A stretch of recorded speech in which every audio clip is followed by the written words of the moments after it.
Assalamualaikum warahmatullahi wabarakatuh. Kembali lagi bersama kami di Wahyu Subuh. Di video kali ini kita akan membahas cerita-cerita pengalaman teman kami yang kita akan bawakan. Dan sebelum kita bawakan, alangkah baiknya kita untuk kalian semua untuk subscribe, like, komen, dan subscribe channel ini agar channel ini bisa berkembang dengan pesat yang banyak.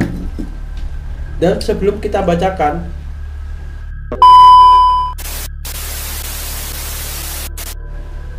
alangkah baiknya kita untuk berdoa menurut kepercayaan kita dan masing-masing. Berdoa mulai. Oke, selesai. Mari kita bacakan. Pengalaman teman kami yang bernama Kang Arya, kuntilanak penunggu rumah, aksara alam gaib. Siang itu, matahari begitu menyengat sekali. Suara azan zuhur terdengar dari belakang perumahan dan bergegas aku menghidupkan motor untuk menuju suara azan di masjid. Setelah 5 menit membawa motor, akhirnya sampai di gerbang masjid. Bergegas aku pun membawa masuk kendaraan menuju tempat parkir. Aku segera mengambil wudhu untuk segera gabung sholat berjamaah. Usai melaksanakan kewajiban sholat, lalu aku kembali ke parkiran dan menghubungi istriku. Assalamualaikum, gimana keadaan Kak Sri? Kalau masih belum pulang, nanti ayah mampir ke sana. Waalaikumsalam, belum ada perubahan ya. Sekarang mau dirujuk ke RS. Lagi tunggu berkas sekarang. Nanti ayah nyusul aja ke sana bareng sama Mas Indro baliknya ya. Lah kok bareng Mas Indro?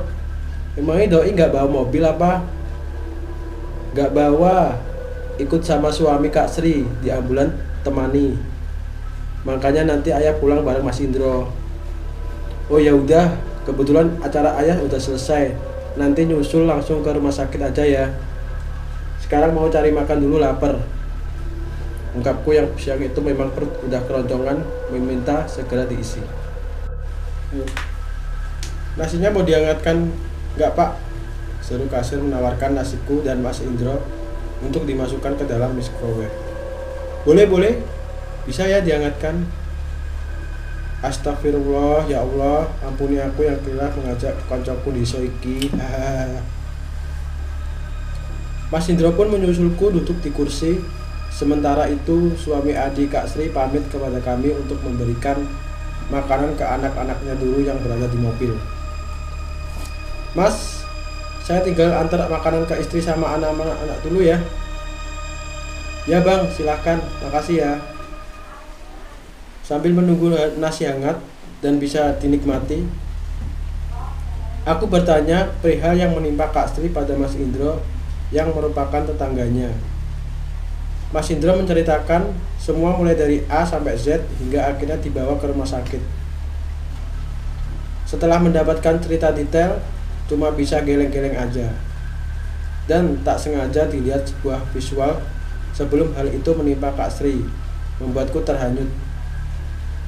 Betapa tega dan kejam mereka yang menghakimi atas dasar kesalahan tak sengaja ia lakukan. Apa harus diperlakukan sampai seperti itu? Mas, kita masuk lagi yuk. Kita mau pulang jam berapa ya? Tanya Mas Indro. Ayo mas, kalau balik pada maghrib aja. Urusan Kak Sri masuk ruang atau tidak, tindakan apa kita belum tahu loh. Nanti sampean ditanya bojomu piye. Ngerti sendiri bojomu kalau ngamuk gimana. Hahaha. Ya juga ya. Ya udah, nanti pada maghrib aja kita pulang. Daripada ditanya ya males aku juga. Saat Mas Indro. Kami pun berlalu pergi meninggalkan Alfa dan kembali menuju depan ruang IGD. Mas Indro menanyakan gimana perkembangan Kak Sri. Ternyata sudah mulai dalam penanganan dokter. Kemungkinan ada tindakan operasi, langsung tidak bisa menunggu lama. Namun tak bisa terlalu cepat juga. Dokter akan melihat perkembangan dan kesadaran Kak Sri terlebih dahulu, baru berani lakukan operasi pembersihan otak dan mengangkat cairan yang ada di otaknya. Suami Kak Sri masih sibuk bolak-balik melengkapi berkas dan obat maupun perlengkapan uang yang harus dibeli olehnya untuk keperluan operasi. Akhirnya semua keperluan untuk operasi telah disiapkan. Kumandang azan maghrib telah tiba. Aku dan Mas Indro pamit untuk sholat dulu. Waktu kami tiba di musola, mendapatkan kloter kedua setelah antrian gantian. Dan saat itu Mas Indro memintaku menjadi imam sholat. Padahal terkait usia dialah yang paling tua dan paham agama. Aku pun maju untuk menjadi imam sholat maghrib. Allahu Akbar.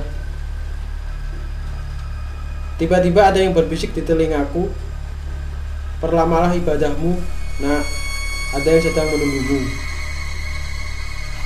Aku yang baru saja membaca Al-Fatihah tetap melanjutkan dan berusaha mengabaikan bisikan tersebut. Biasanya aku setiap melaksanakan sholat maghrib berjamaah di luar atau area terbuka selalu mempercepat bacaan dan sholat, namun sore itu agak lama sekali. Setiap gerakan dan bacaan surat seakan menuntunku untuk meresapi dan memahami artinya. Ketika sujud dan tahiyatul akhir pun biasanya aku mempercepat. Tapi sore itu ku perlama doa-doa yang menjadi hajatku. Hingga usai mengucapkan salam, aku lanjutkan dengan wirid karena masih ada syaf kedua yang belum usai sholat karena tertinggal 1 rakaat. Subhanallah, walhamdulillah, Allahu Akbar. Kulantunkan zikirku. Usai aku pun berdiri. Ternyata di situ ada Mas Indro dan suami Kak Sri yang menyalamiku. Kami bertiga beriringan jalan keluar musola. Saat ngobrol gimana perkembangan Kak Sri, agar nanti ketika ada yang bertanya kami bisa menjawabnya. Tiba-tiba ada angin berhembus dingin mengenai tubuhku dan sekitar bulu kuduk meremang. "Ada apa nih? Siapa yang datang ya?" batinku. Datanglah kedua wanita parubaya sekitar 50-an dan 40-an menghampiri kami bertiga. Menanyakan apakah bisa sholat maghrib di musola pria. "Mas, bisa sholat di sini nggak ya?" "Saya kurang tahu Bu, coba tanyakan ke security aja tempat sholat wanita di mana." "Saya tahu ada di lantai 3, tapi ibu ini baru aja kehilangan anaknya. Kami mau sholat maghrib dan mendoakan anak ibu itu yang meninggal," ungkap ibu 40-an. "Innalillahi wa inna ilaihi rajiun," jawab kami bertiga hampir berbarengan. Sementara ibu yang berusia 50-an hanya terdiam aja sambil memeluk sajadah dan mukena di dadanya. Dan anak sesosok roh yang belum sempurna. Roh itu berusaha memeluk dan meminta maaf kepada ibu berusia 50-an, tapi tak pernah dapat meraihnya sama sekali. Hatiku terhanyut melihat peristiwa yang memilukan di depan mata. Betapa anak muda yang baru meninggal meratapi kematiannya dan bersedih belum bisa membahagiakan ibunya. Di satu sisi, seorang ibu yang begitu tegar atas kematian anaknya, meski sempat menangis dan terlihat bola mata yang merah dan sebab, tapi berusaha tegar dan tabah menerima sebuah takdir. "Silakan Bu, jika ingin sholat di sebelah pojok, ya biar gak bersentuhan atau batal karena bersentuhannya bukan mukrim," jawabku singkat. "Terima kasih Mas." "Mas, terima kasih telah izinkan ibuku untuk salatkan aku," jawab roh itu. Aku hanya tersenyum manis dan menganggukkan kepala. Tak ingin ada satupun orang mengetahui bahwa sedang berkomunikasi dengan roh itu.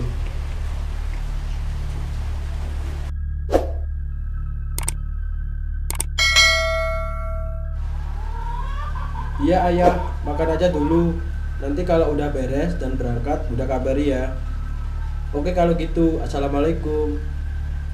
Aku pun menghidupkan motor untuk pergi mencari tempat makan yang menunya membuatku selera. Berjalan terus sampai bertemu di sebuah pertigaan melihat ada mie ayam yang ramai banget membelinya siang itu.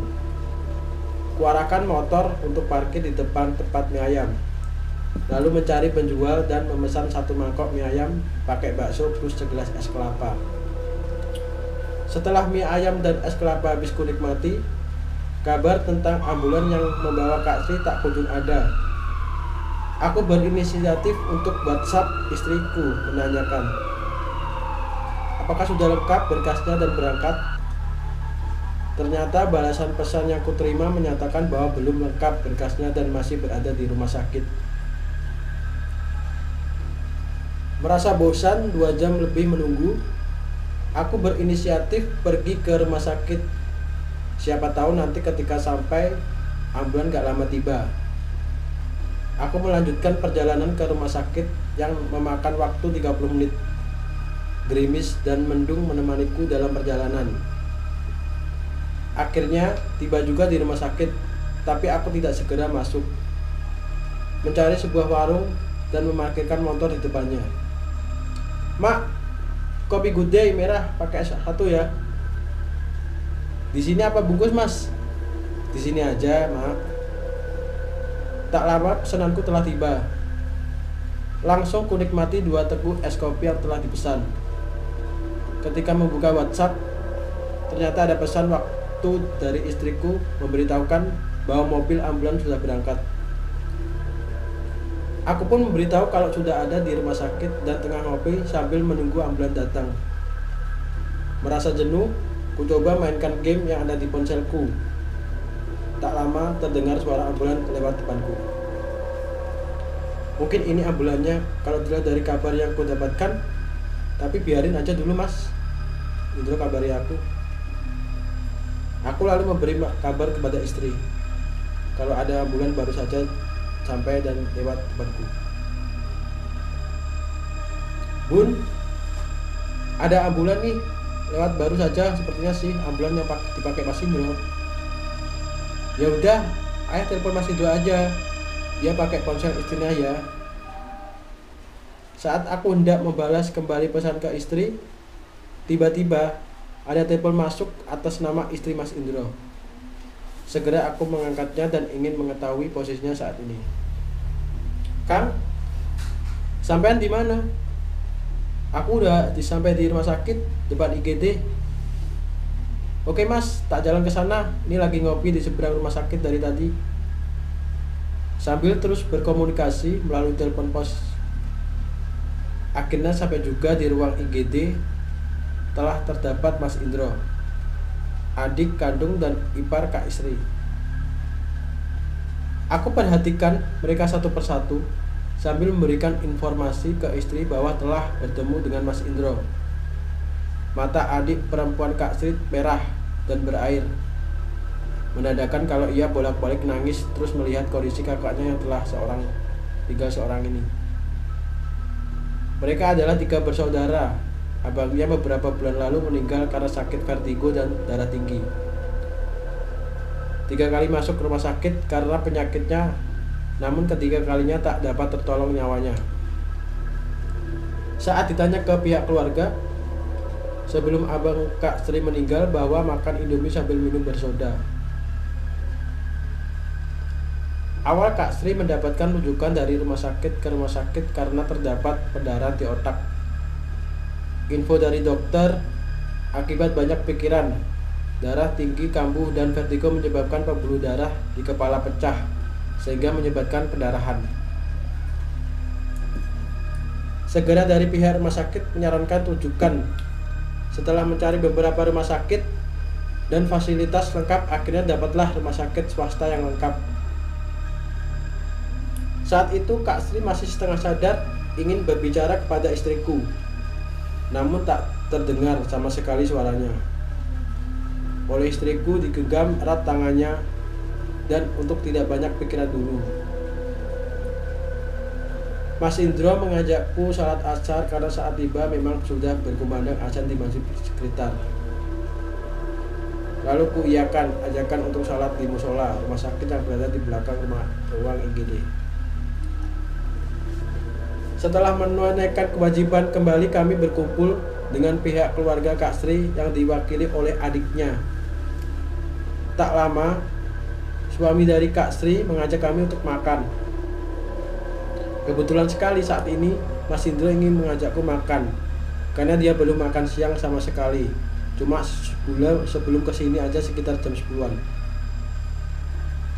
Kami diajak makan di Alfa dalam lingkungan rumah sakit yang diawali oleh suami adik Kak Sri, disusul oleh Mas Indro, lalu aku terakhir masuk. Silahkan Mas, mau apa pilih aja, mau kopi ambil aja. Ya Mas, makasih. Aku yang mengikuti dari belakang ikut membuat segelas kopi dan mencari makanan yang bisa membuat perutku kenyang. Meski tadi udah makan mie ayam, tapi rasanya belum afdol kalau belum makan nasi. Mas Indro masih berjalan menelusuri lorong makanan yang ada di Alfa. Ketika di rak roti, dia pun berhenti dan mengambil kue legit. Masa aku makan ini ya? Gak kenyang dong kalau gak ada nasi. Kamu tuh loh Mas, di bawah ada spaghetti. Mau makan kue legit bisa kenyang. Ada koplak. Oh iya, hahaha. Aku masih berjalan dan menyusuri hingga berhenti di tempat nasi-nasi siap saji. Lalu ku ambil salah satu untuk mengisi perutku dan sebotol air mineral. Masa iya makan nasi, nanti haus minumnya pakai kopi, kan koplak. Apa nikmatnya coba? Mas, iki loh ada nasi. Biar kenyar, mau nasi apa? Banyak tuh jenisnya. Dia pun bergegas menuju tempatku mengambil nasi, lalu menaruhnya di kasir bersama pesanan kami bertiga. Ada lagi nggak Mas? Udah cukup Mas, itu aja.